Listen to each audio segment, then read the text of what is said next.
Very good morning to everyone. I'm actually delighted today to introduce a person that we have been working with very closely for the past few months through open learning, Adam Brimo.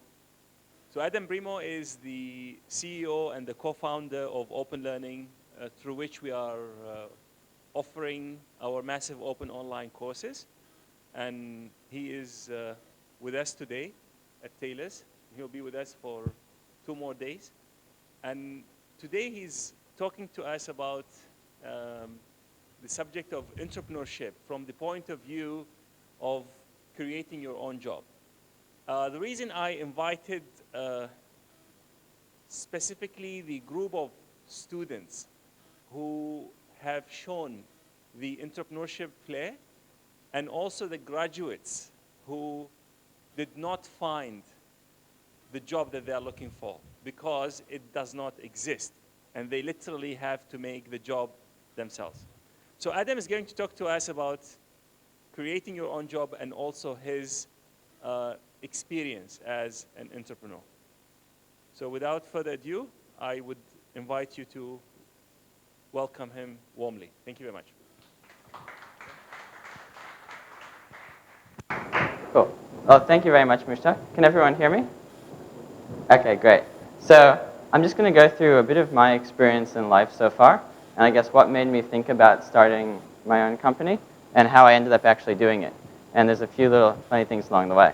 So it's mostly just talk, so I don't have any slides, so feel free to ask me questions. But I do have two pictures I wanted to show you. So one is like a meme, which is entrepreneurs, and you might have seen this. And these were popular like about a year ago. So it was, what my mom thinks I do, and it's like a picture of Mark Zuckerberg. And then what my friends think I do, and you sit in a pool because you're an entrepreneur. You don't really have a boss, right? And then what society thinks you do, you've got a nice, big yacht because you make so much money. The investors think you're like, this greedy guy who sits behind a desk and just doesn't do much. I think I sit there writing code and things. What I really do, probably waiting around for people to respond to my phone calls, hoping something actually happens. So there are a few of these, and there's one more that I really like, an internet entrepreneur. So my friends think I sit around, I don't know what that is actually, probably at a casino or something. My mom thinks I'm, carrying briefcases and things. Society thinks I'm like Mark Zuckerberg, swimming in a pile of money. My customers think I'm at meetings. I think I'm like Superman because I can do anything. And in a startup and in a business, you kind of have to do that. But in reality, maybe you sit down watching TV, eating junk food. So hopefully you're not like this one. But I think it just demonstrates a few of the misconceptions people have about entrepreneurship and starting your own business and exactly what to expect. Because the reality is you don't actually know what's coming until you try. And then if you ask any entrepreneur, no matter how long they've been at it, they're always surprised every day by the new things that come up. So it's not hard to see how you would come up with different ideas about what happens. So those are really the only 2 slides I wanted to show. But I wanted to share with you a bit of my story so far. So I actually grew up pretty far away from here in the United States, in a small town in a state called Connecticut, which is not, and the town's not far from New York City, so it's only about 45 minutes away. And I was very young when we moved there, so this was kind of like the formative years of my life. And it was a very small town. A lot of people worked in New York, and there were also a lot of big houses in the town. But my parents weren't wealthy by any stretch of the imagination. But in the US, you can only go to a good school if you live in an expensive neighborhood. So parents who want a really good education for their kids have to really stretch themselves and try and live in a smaller house in a nicer neighborhood. So that's what my parents did. So I was able to go to really nice public schools and get a great education. But one of the things I realized pretty quickly was that a lot of the other students, had a lot more stuff than I did for whatever reason, probably because they had bigger houses and all that sort of thing. But also, they seemed a lot more relaxed, and it was a very different dynamic. So whereas people in one neighborhood, just 5 kilometers away, would worry about, where they're going to eat, in our neighborhood, kids would have like the latest, I guess at that stage, it was like a watch or what was popular back then, Tamagotchis or little random things that no one really uses anymore. But what I realized was that, okay, I'm going to have to go out and try and make my own money as quick as possible. And I was only probably about 10 or so when I started thinking about these things, maybe a bit younger. So the thing you do over there is you start with a lemonade stand. So you go buy some lemons and some sugar, and when life gives you lemons, you make lemonade. So you make some pitchers of lemonade, and you stand at a library, and you try and sell lemonade. So you can do that sort of thing. I tried a number of different things when I was younger. I also sold chocolate at school and did all these other random things I could, where you buy chocolate in bulk, and then you take it to school, and then you sell it. And I guess some schools nowadays sell chocolate, at least in Australia. So that business has kind of died, if you're trying to get any ideas. But I think one of the things I realized from that was how important it was to try and go out there and put yourself out there and just try and do something, try and earn something for yourself. And very quickly, I realized I'll probably always be doing that. And I wasn't sure what direction my life would take. So I guess around the late 90s, the internet started becoming popular. And you hear about all these people with these .com companies, particularly in New York, launching a website and then making a ton of money. So I thought, oh, maybe I should get into this internet sort of thing. Well, I was so clueless back then that I never actually got anything off the ground. But I was always interested in technology, and I started learning and teaching myself about programming and about computers. So one of the other things that I did very early on was I started working for someone else as soon as I could. So probably when I was about 14 years old, I started clearing tables at a restaurant near my house. And it was always very interesting doing that because I was working alongside a lot of people who were immigrants in the U.S. and they didn't speak much English. So it was very good because I got to know them quite well. And funnily enough, I kind of felt like an immigrant myself because I was actually born in Australia, and then we moved there when I was about 6 months old. But I don't look like a typical Australian or an American, so I always felt slightly out of place. But through all of that, I realized that I'd always have to be working somewhere. And working for yourself and doing things really gave you a lot of freedom. So eventually, when I was about 16, we moved to Australia. And I started off and I finished high school in Australia, and then I went to university. And one of the big differences I noticed was that when I was growing up in America, there was always this whole culture of entrepreneurship. And everywhere you went, people talked about the businesses they were starting. There were a lot of small business people you could see around. And it just became this thing that when you grow up, you'll probably start a business for yourself.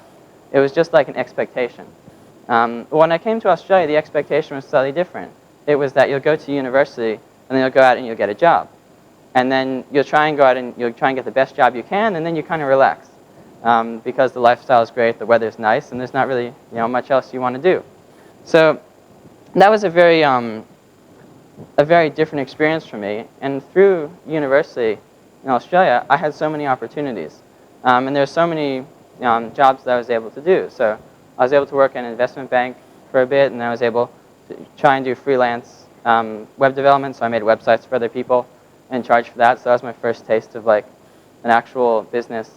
But around the time when I was graduating university, everyone applies for graduate positions and graduate jobs. And I guess I did the same, and I had a position secured.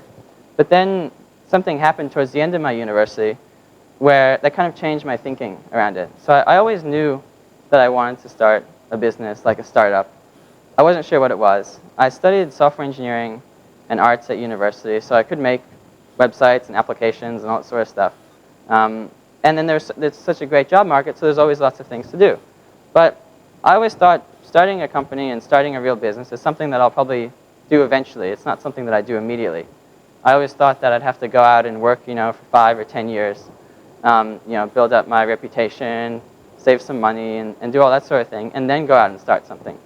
But then my thinking changed when towards the end of uni, I started a very small consumer activist campaign called Vodafail. And what happened was my phone that I was using was on the Vodafone network, and it didn't work very well at all. There were lots of problems, the dropped calls, internet didn't work. You might experience some of those things on your phone sometimes. I'm not sure what the telecommunications networks here are like. This was happening to me, and I realized it was happening to a lot of other people as well. And I tried to get out of my contract, because in Australia you sign these 2-year-long contracts for your phones. And I couldn't get out. They wouldn't let me out. And I thought, oh, I'm just one little person. What can I really do about this? So I put together a website where everyone could share their experience and share their story of how their phone problems impacted their life. And the stories that came out were actually quite amazing. I mean, there were people, just normal tradespeople like a plumber or a carpenter who were losing jobs and losing work because of it. And because of that, their families were impacted. There were people in car accidents who would try to call, they tried to call their family or they tried to call a towing company and they couldn't because their phone didn't work. So a very basic and important piece of infrastructure wasn't working for a lot of people. And that was very scary to see. So I put this website up, and very quickly it received nationwide media coverage in Australia, and about 20,000 people had posted their stories on it. And then at the same time, the company, Vodafone, who was denying that there were any problems at all, actually turned around and acknowledged that there were problems and started putting out ways for people to get out of their contracts, promising that they were going to fix it. And I was able to take all of the stories and complaints that I'd received and give those to a government regulator and give those to the public. And then that put a lot of pressure on the company to change. And in about 6 weeks, about 1 million people visited the site. There were over 20,000 complaints. And there was a government report out on what should change. And Vodafone agreed to invest $1 billion in the network. So based on that experience, that was like a 2-month break from when I was supposed to go and start my graduate job.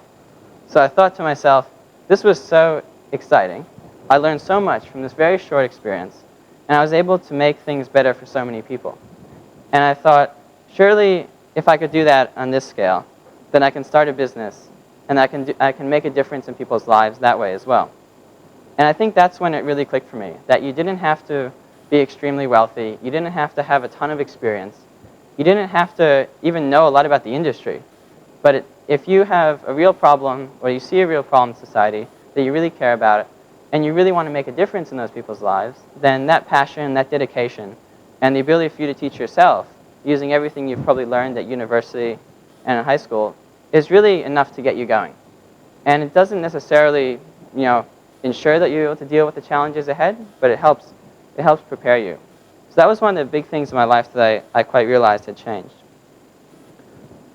And then there was another risk I thought about as well. So when I was first working full time, while I was at uni, it was during the global financial crisis. So many countries were hit fairly hard by that. Australia was quite lucky; it didn't get hit too hard, but still a lot of people lost their jobs. And one of the things that became very clear out of that was that there was actually no job security in a job at a company. In fact, there's probably less job security because people get used to working in the same position for years and years on end. So you may spend 20 years in the same company doing the same job. But technology comes around, recessions hit, and you might get laid off. Now, you're not actually skilled to do any other job in society except that very one specific thing for that company. And it can be very hard to find a new position elsewhere. And I think that's one of the things that was really very clear.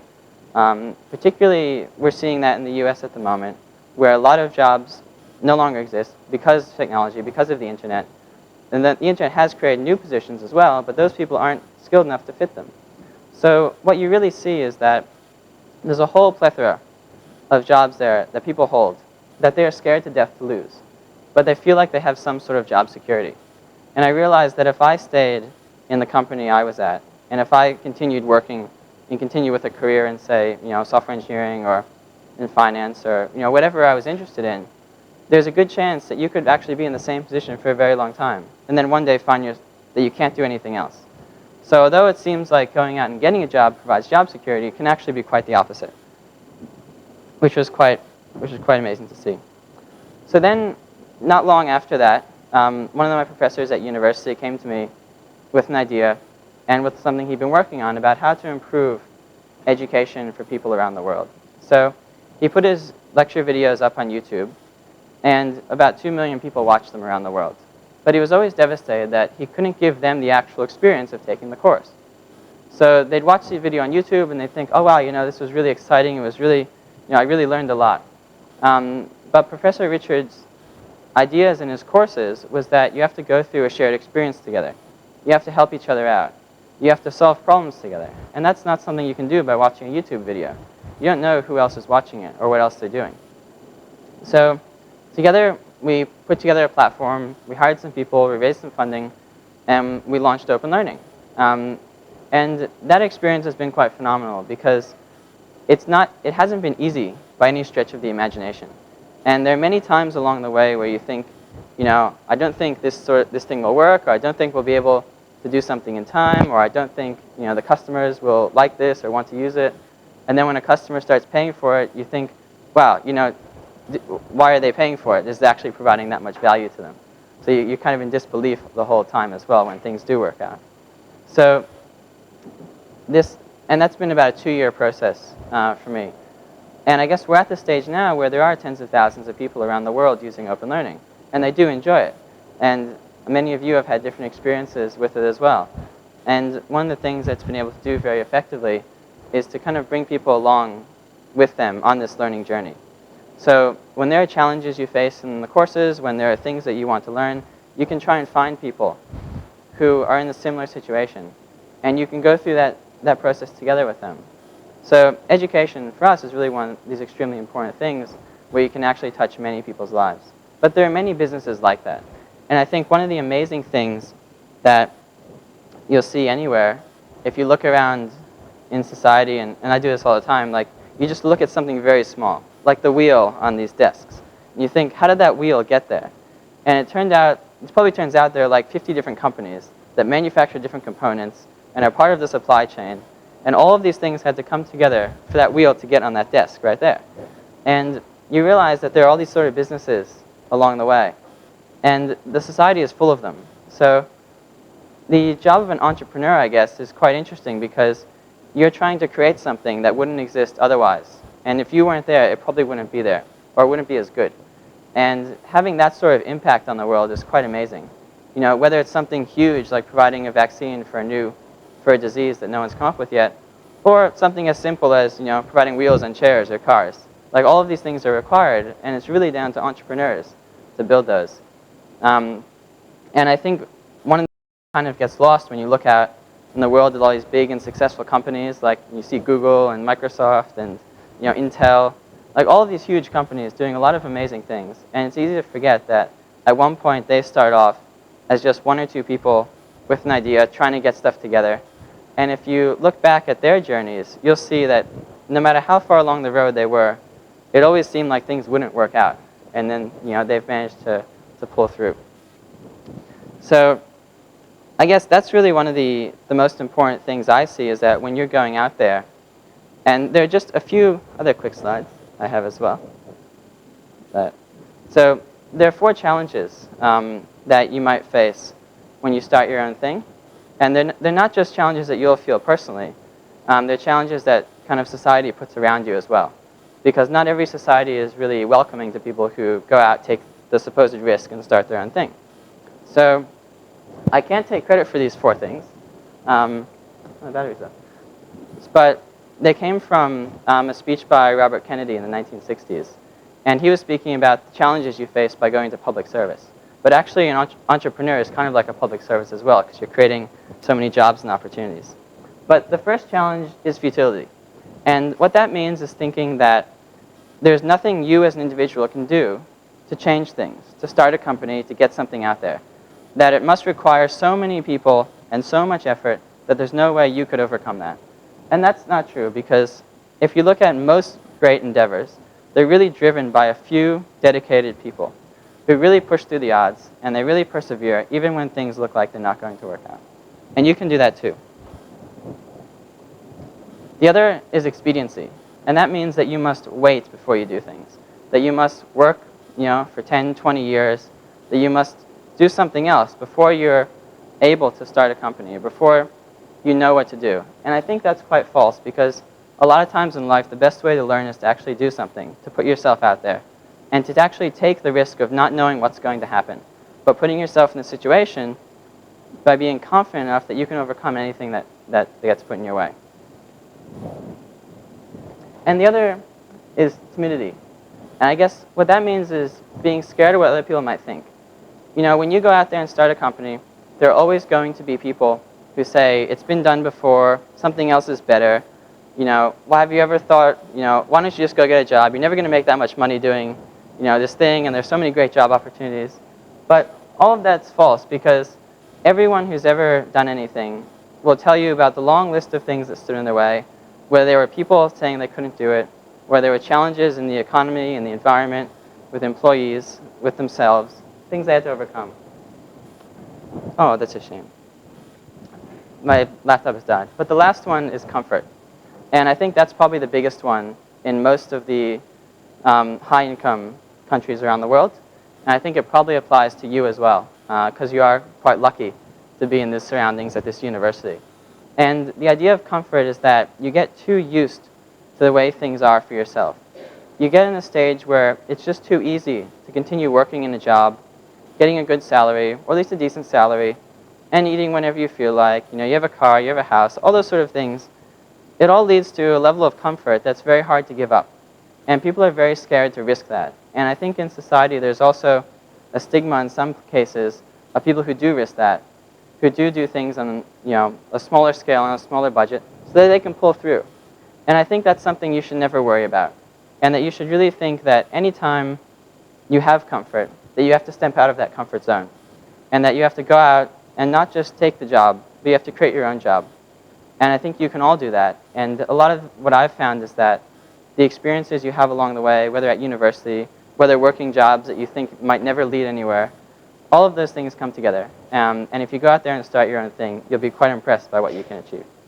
So that's it for me.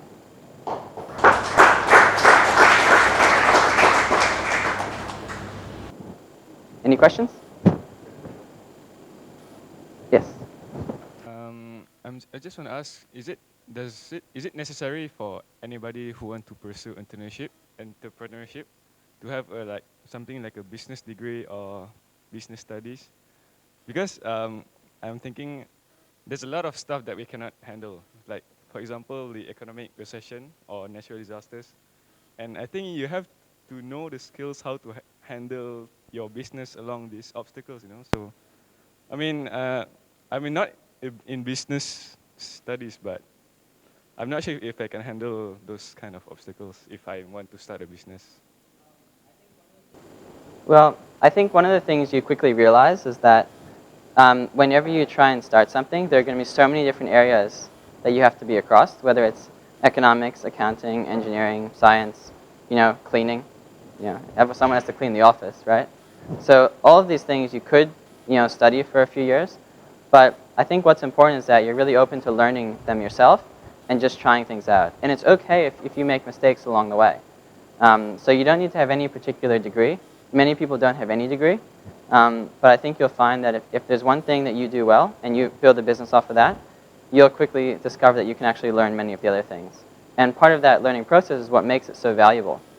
Because if you do go out and start your own business or company, you might not succeed the first time. And on the average, I guess the average of odds is that you won't succeed the first time. And even some of the most successful people you look at, you might have failed many times before. So you don't need to have any special degree, but you do have to be willing to kind of teach yourself and discover things along the way. Hi, Adam. Just want to ask, why do you choose, in terms of entrepreneurship, to go into the education entrepreneurship, like open learning?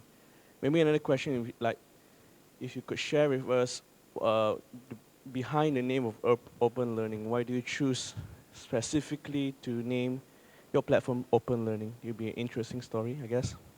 Yeah, sure. So I guess the reason we chose education was more because Richard came to me with his idea and what he was working on. And he really believed there was something there. And when he shared it with me, I believed there was something there as well.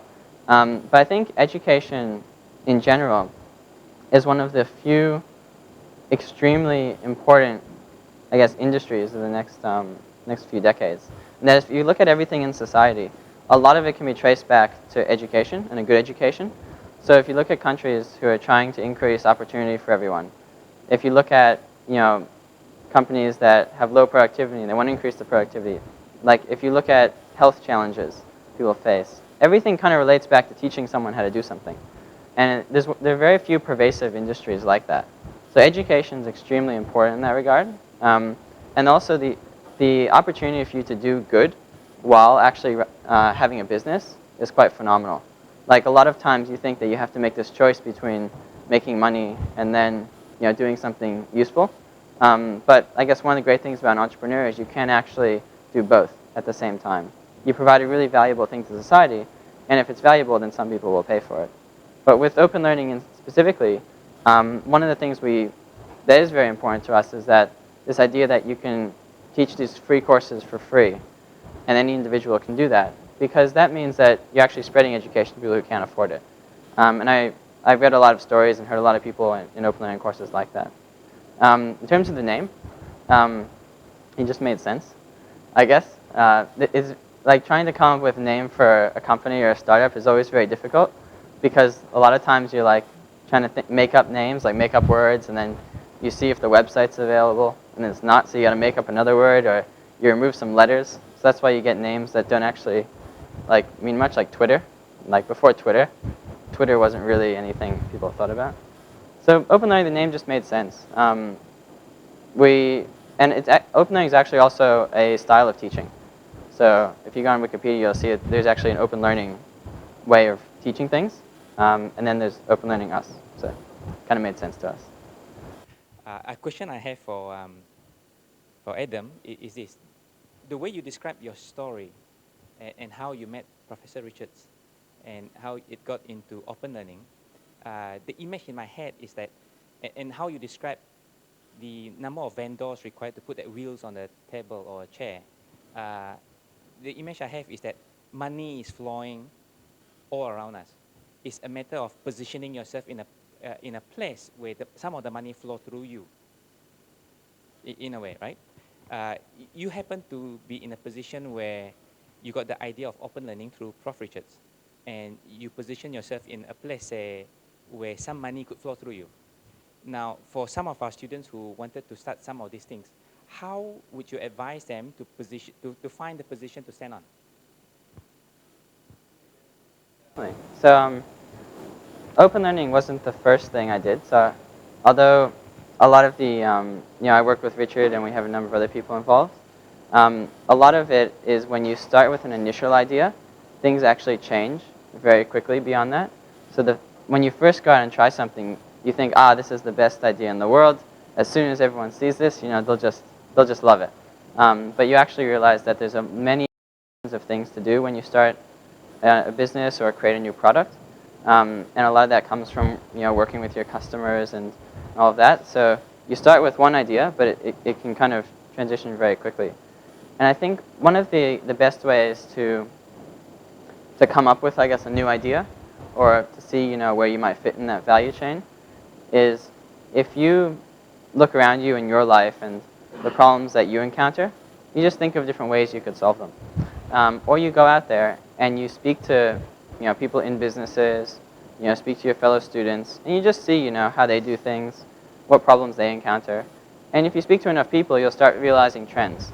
And usually you might do it in an industry where you have some connection to, or that you've worked in before. So like if you've worked in restaurants before, or if you worked at hotels, then you might think, okay, you speak to everyone there and you say, okay, what takes up a lot of their time? What can I improve? What would make their day more enjoyable? And you can try and come up with an idea around that. So there are lots of different ways to do it, but no matter where your initial spark of an idea comes from, what you actually end up making and selling to people will probably transition quite a bit based on your customers and how you get it out there. Let me paraphrase what you said. One of my mentors used to tell me that always understand that one thing would lead to another, that would lead to another, exactly what you are saying. So I think that the same advice that I would give anyone wanting to start something is just do it. And then it would lead to something else, that lead to something else, and lead to something else. And I think the best time to do it is when you don't have too much commitment. When you don't have a family, you can still use a small little car or a cheap car or your family second car or things like that, right? Well, I guess one of the things when you're younger and just finishing university is you're already used to living on not much money. So it's actually a perfect time to try things out because your opportunity cost is as low as it's ever going to be. And you don't have as many obligations and there aren't as many expectations of society and your friends to do things. There's this expression, I guess, um, like keeping up with the Joneses. It's like an old 1960s, I think, expression, which is, you know, in your neighborhood, like if someone gets a new car, everyone's like, oh man, my car needs to be improved. So I guess that's like the sort of level of comfort and competition of consumption that you get into. So when you're younger, you can kind of shrug all of that off, you know, a lot more, and it's a lot easier to do. But that said, and knowing that, you know, a lot of people who do start are quite young, most of the successful companies and startups you hear about are actually run by people who are much older. And I think that's one of the other interesting facts, that people start out as an entrepreneur sometimes when they're young, but then they fail many times. And based on all of those failed experiences, they end up, you know, later in life trying again and becoming more successful. So you never know. The age doesn't matter, but when you're younger, it's much easier to try. So I reckon just do it, like you say. Thank you. Questions? I would like you to join me to thank Adam for a very interesting talk. He will be with us today, tomorrow, and Friday. And so if you want to meet him, just let me know, let Esmira know. And let's thank him again for his time. Thank you.